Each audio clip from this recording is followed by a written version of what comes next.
اچھا،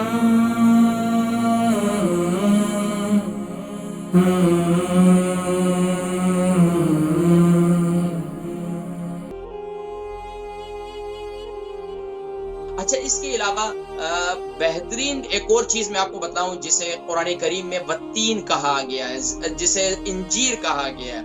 تو والتین جو ہے ناظرین کرام، یہ تین جو ہے یہ بڑی زبردست چیز ہے.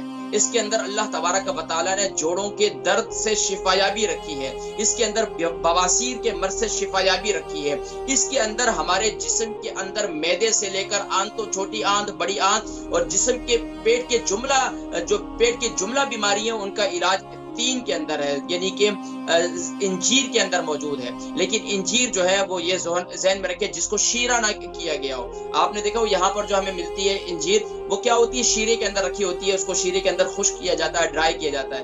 بغیر شیرے والی آپ انجیر لیں گے، رات کو گھیلا کریں گے. اگر آپ کو شوگر نہیں ہے، اگر آپ کو شوگر ہے تو آپ کو انجیر نہیں لینی.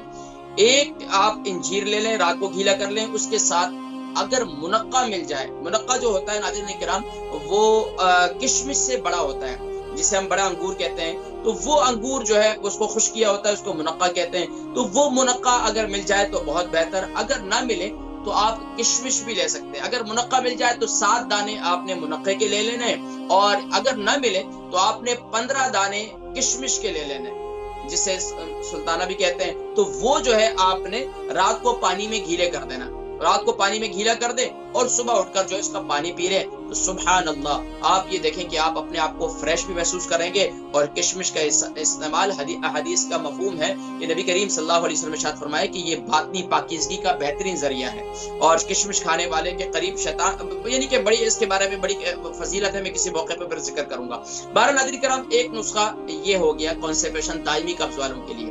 اچھا، یہی کام آپ نے شام کو ٹی ٹائم میں بھی کرنا ہے. صبح پھر گھیلا کرنا ہے 1 عدد انجیر اور 7 دانے منقع، یا اگر منقع نہ ملے تو پھر آپ جو ہے اس کی جگہ پر کشمش جو ہے وہ تقریباً 15 دانے کشمش وہ گھیلا کر لیں اور شام کو استعمال کریں. اس سے ایک تو آپ کے ماشاءاللہ خون بھی آپ کا بنے گا. اگر آپ کے جسم میں خون کی کمی ہے تو خون ماشاءاللہ وہ بننا شروع ہو جائے گا. دیکھیں، ہمارا پیٹ اگر صاف ہونا شروع ہو جائے نا، ہم روزانہ دیکھیں ہمارے استاد حکیم فرمایا کرتے تھے، بھائی جس کو روزانہ صحیح طور پر حاجت نہ ہو تو سمجھے وہ بیماریوں کو خود دعوت دیتا ہے، وہ بیماریوں کو خود دعوت دیتا ہے. آ جاؤ بھائی، میرے پاس رہنے کی جگہ تمہارے پاس موجود ہے. تو آج جو ہمارے یہاں یہ کیا ہو رہا ہے. اور پھر دوسرا، ہمارے جب رات کو دیر تک کھانا ہوتا ہے، رات کو کھانا پیٹ بھر کر کھانا ہوتا ہے. اس پر میں کئی دفعہ بات کر چکا ہوں. تو میں بہرحال یہ توجہ دلا دیتا ہوں درمیان میں کہ آپ حضرات کو یاد دہانی بھی رہنی چاہیے کہ ہماری کانسٹیپیشن ہمیں نہیں رہنا چاہیے. بہرحال ناظرین کرام، ایک اور نسخہ ہے وہ میں ذکر کرتا ہوں، وہ ہے ہمارے یہاں